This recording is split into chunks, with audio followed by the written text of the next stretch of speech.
ధూళినైన నన్ను దూతగా నిలిపావు. ఎన్నికలేని నన్ను ఏలికగా చేశావు. ధూళినైన నన్ను దూతగా నిలిపావు. ఎన్నికలేని నన్ను ఏలికగా చేశావు. భూమి విరిగి ఫలమిచ్చెను, మేఘమిరిగి వర్షమొచ్చెను. రొట్టె విరిగి వృద్ధి చెందెను, నన్ను విరిచి వాడుకోమయ్యా.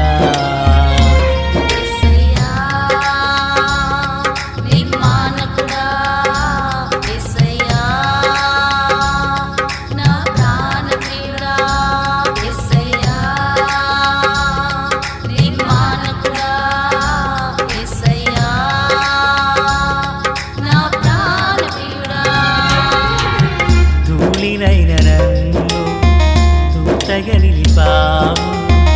ఎన్నికలేని నన్ను ఏలికగా చేశావు. ధూళినైన నన్ను దూతగా నిలిపావు. ఎన్నికలేని నన్ను ఏలికగా చేశావు. ప్రభు అయినటువంటి యేసుక్రీస్తు వారి పరిశుద్ధమైన నామములో తండ్రి అయిన దేవాది దేవునికి నిత్యము స్తుతియు స్తోత్రములు, మహిమయు ఘనతయు ప్రభావములు యుగయుగములు ప్రభువునకే చెల్లునుగాక. ఆత్మీయులారా, బాగున్నారు కదా? దేవుని మహాకృపను బట్టి మరో పర్యాయం ఇలాగున దేవుని వాక్యాన్ని ధ్యానం చేయుటకు మహాదేవుడు మనకెంతగానో కృప చూపి ఉన్నారు. దయగలిగిన ఆయన ఆత్మచేత సమభూమి గల దేశమున ప్రభువు మనలను నడిపించునుగాక. ఆమెన్. ప్రియులారా, ఈ దినాన మొదటి మంగళవారం మనకు మందిరములో దైవజనుల విజ్ఞాపన ప్రార్థన జరుగుచున్నది. మీ యొద్దను ఏదైనా ప్రార్థన అవసరత నుండి ఎడల మాకు తెలియపరచండి, మీ కొరకు ప్రార్థించదము. సంతోషం. నేటి దినాన వాక్య ధ్యానం కొరకైన భాగము సంఖ్యాకాండము 2వ అధ్యాయము. ప్రియులారా, 1 నుండి దగ్గరగా చివరి వరకున్న 34 వచనాలలోన విషయాన్ని మీ ఎదుట ఉంచాలని ఆశపడుతున్నాను. మొదటి వచనం: మరియు యెహోవా మోషే అహరోనులకు ఇలాగు సెలవిచ్చెను. ప్రార్థన. తండ్రి దేవా స్తోత్రం, వాక్యం చేత మాతో మాట్లాడి మమ్మల్ని అందరినీ బలపరచమని దీవించమని యేసయ్య నామమున ప్రార్థించిన మనవులన్నీ పొందియున్నామని నమ్ముచున్నాము మా పరమ తండ్రి. ఆమెన్. ప్రియులారా, బాగున్నారు కదా?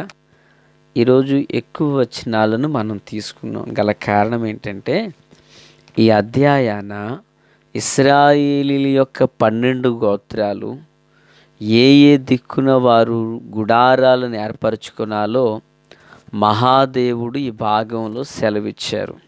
బాగా విందాం. దేవుని గుడారము ఇశ్రాయేలీలకు నడుమున ఉన్నది అనగా, నిర్గమాకాండం 25వ అధ్యాయం 8వ వచనం ప్రకారంగా, నేను వారిలో నివసించినట్లు వారు నాకు ఒక పరిశుద్ధ స్థలమును నిర్మింపవలెనన్నారు ప్రభు. అంటే వారిలో అన్నారు అంటే ఇశ్రాయేలీల యొక్క 12 గోత్రాలలో దేవుడు మధ్యన ఉంటానని తనకొక గుడారాన్ని నిర్మించమని ప్రభు చెప్పారు. దేవునికి మహిమ. అయితే ఇప్పుడు 12 గోత్రాలు గుడారానికి ఒక్కొక్క దిక్కున 3 గోత్రములు చొప్పున వారు ఉండాలి. తూర్పున యూదా గోత్రము, ఇస్సాకారు, జెబూలూను. పడమర ఎఫ్రాయిము, మనష్షే, బెన్యామీను. ఉత్తరమున దాను, ఆషేరు, నఫ్తాలి. దక్షిణ దిక్కున రూబేను, షిమ్యోను, గాదు. యాకోబునకు పుట్టిన 12 మంది కుమారులలో యోసేపు, లేవి పేర్లు ఈ భాగంలో మనకు రాలేదు. ప్రియులరా, యోసేపుకు ఐగుప్తు దేశంలో 2 కుమారులు పుట్టారు. ఒకటి మనష్షే, 2 ఎఫ్రాయిము. మనష్షే పెద్దవాడు, అతడు యోసేపు స్థానంలో నున్నాడు. ఎఫ్రాయిము చిన్నవాడు, ఇతడు లేవీ స్థానంలో నున్నాడు. గమనించండి, గడిచిన దినాన మనము లేవీలకు దేవుడు స్వాస్థ్యమియ్యలేదని, 12 గోత్రకర్తల మధ్యలో వారు లేరని, జనాభా లెక్కల్లోకి వారు చేర్చబడలేదని కూడా మనం విన్నాం. ప్రియులారా, మరి ఈ 12 గోత్రాలలో లేవీలు ఎక్కడున్నారు అనేది కూడా మనకు ఒక విషయం అర్థం అవ్వాలి. నలుమూలల తూర్పు, పడమర, ఉత్తర, దక్షిణాన 3 గోత్రాలు ఉన్నారు. ఎఫ్రాయిము స్థానం లేవీది. మరి ఇంతకీ లేవీలు ఎక్కడున్నారు అంటే, మనము గడిచిన దినాన విన్నాం కదా, 1వ అధ్యాయం సంఖ్యాకాండం 53వ వచనం ప్రకారంగా ఇశ్రాయేలీల సమాజం మీద కోపము రాకూడనట్లు లేవీలు సాక్ష్యపు గుడారము చుట్టూ దిగవలెను. వారు సాక్ష్యపు గుడారమును కాపాడవలెను. విన్నారా పిల్లరా? లేవీలు ఎక్కడున్నారు? గుడారాలకు, దేవుని ప్రత్యక్ష గుడారానికి మధ్యలో గుడారపు చుట్టూ వాళ్ళు దిగి ఉన్నారు. దేవునికి స్తోత్రం. Praise the Lord. లేవీలు గుడారానికి చుట్టూ సమీపాన ఉన్నారు.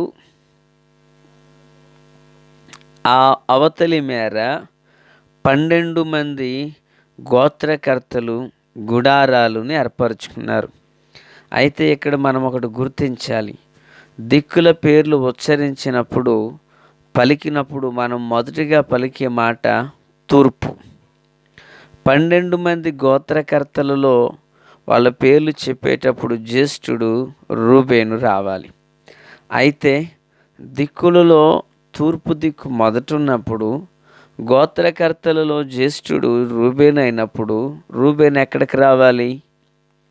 తూర్పు దిక్కునకు రావాలి. అయితే రూబేను ఎక్కడికి వెళ్ళాడు? పడమర దక్షిణ దిక్కునకు వెళ్ళాడు. దక్షిణాన ఉన్నవారెవరు? రూబేను, షిమియోను, గాదు. తూర్పు దిక్కున ఉన్నవారు యూదా, ఇస్సాకారు, జెబూలూను. అంటే యూదా రూబేను స్థానంలోకి వెళ్ళిపోతున్నాడు. అసలు దేవుని లెక్కలు మనకు అర్థం కావాలి అంటే, నా మనసుతో నేను, మీ మనసుతో మీరు ఆలోచిస్తే జరగవు. దేవుని ఆలోచనకు మనం దగ్గరైతేనే తప్ప దేవుని సంగతులు, దేవుని లెక్కలు మనకు అర్థం కావు. జ్యేష్ఠుడినేమో దక్షిణ దిక్కునకు గెంటి, 4వవాడు రూబేను, షిమియోను, లేవి, యూదా. 4వవాడైన యూదాను అక్కడికి ఎందుకు తీసుకొచ్చారు?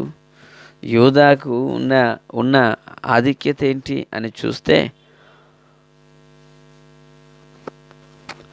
ప్రియులరా, లేఖనంలో ఒక మాట ఉంది.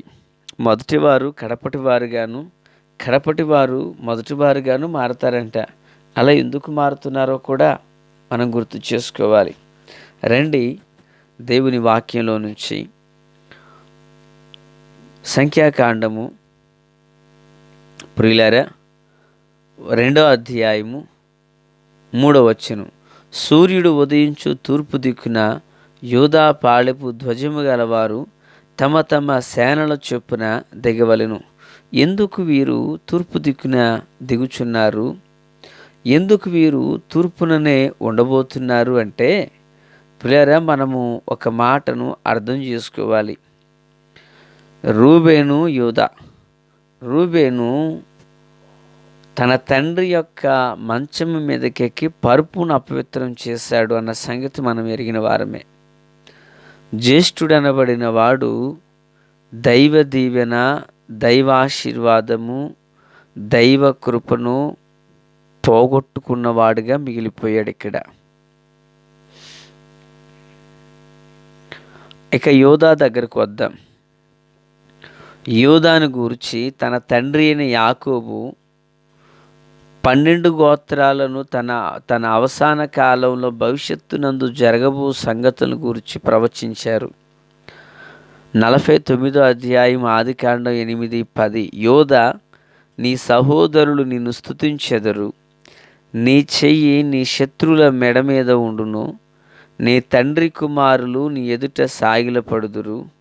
యోధా, కొదమసింహము, నా కుమారుడా, నీవు పట్టిన దాన్ని తిని వచ్చితివి. సింహము వలె గర్జించు ఆడు సింహము వలెను అతడు కాళ్ళు ముడుచుకుని పండుకొనును. అతని లేపువాడెవడు? షిలోహు వచ్చి వరకు యూదా యొద్ద నుండి దండము తొలగదు, అతని కాళ్ల మధ్య నుండి రాజదండము తొలగదు. ప్రజలు అతనికి విధేయులై ఉందురు. గమనించాలి, నీ సహోదరులు నిన్ను స్తుతించెదరు అంటున్నాడు. యూదా తూర్పు దిక్కునకు రావడానికి యూదాలో బలమైన జనాంగమును దేవుడు కనుగొన్నారు. యూదా రూబేను వలె చంచలుడు కాలేదు. యూదా జ్యేష్ఠత్వము కొరకు పోరాటము చేయలేదు. పట్టిన దానిని తినగలిగిన సింహం వలె అతడు కాళ్ళు ముడుచుకుని పండుకున్న అనుభవంతో అతడున్నాడు. రూబేను హక్కును పోగొట్టుకున్నాడు. షిమ్యోను దాన్ని పొందుకోలేకపోయాడు. లేవి యాజకత్వంలోకి వచ్చేశారు. ఇక 4 యూదాకు ఆ స్థానం దక్కింది. ప్రియులారా, ఈ భాగంలో మనం అర్థం చేసుకోవలసిన మాట, ఒక మనుషుడు ఎంత పవిత్రంగా ఉంటాడో ఆ పవిత్రత కలిగిన వ్యక్తిని దేవుడు తన కృప కొరకు నిలవబెడతారు. మొదటి మాట. ఇక 2, ఈ యూదా గోత్రములో నుండే మన ప్రభువైన యేసుక్రీస్తు కూడా రావడం జరిగింది. ఇక్కడ లేవీలు గుడారానికి ప్రజలకు మధ్యన ఉండి గుడారాన్ని కాచుకొనుచు ప్రజలకు ప్రభునకు మధ్య సేవ చేస్తూ వచ్చారు. ప్రియులారా, రూబేను తూర్పు దిక్కున ఉండవలసిన వాడు దక్షిణ దిక్కునకు వెళ్ళిపోయాడు. దేవుని పిల్లలుగా దేవుడు మనకిచ్చిన ప్రతి అవకాశాన్ని మనం వినియోగిస్తూ ప్రభు కొరకు నిలిచిన ఎడల ఆశ్చర్యకరుడైన మహాదేవుడు తన కృపాబాహుల్యము చొప్పున మనల్ని దీవించి తనదైన కృపతో మనల్ని ఆశీర్వదించగలిగిన సమర్థుడు. కనుక ప్రభు కొరకు నిలవబడదాం, ప్రభు దీవెన పొందుకుందాం. ప్రభు ఆశీస్సులు మనందరి మీద ఉండునుగాక. తండ్రి దేవా స్తోత్రం. వాక్యం అందరి హృదయంలో ఫలభరితం చేయండి. మేలు చేతయు నింపి నడిపించండి. ఆశ్చర్యకరమైన మీ మహాకృపా కనికరములు మా అందరికీ తోడయుండి నడిపించునుగాక. మేలు చేత దీవించమని యేసునామమున అడుగుచున్నాము మా పరమ తండ్రి, ఆమెన్. ప్రియులారా, బాగున్నారు కదా? రేపటి దినాన మొదటి బుధవారం మనకు మందిరంలో అభిషేక స్వస్థత ఆరాధన జరుగుచున్నది. ఒక దైవజనులు మన మధ్యలోకి వస్తున్నారు వాక్య పరిచర్య కొరకై. ప్రార్థించండి, పాల్గొనండి, ప్రభు దీవెనలు పొందండి. ఆమెన్.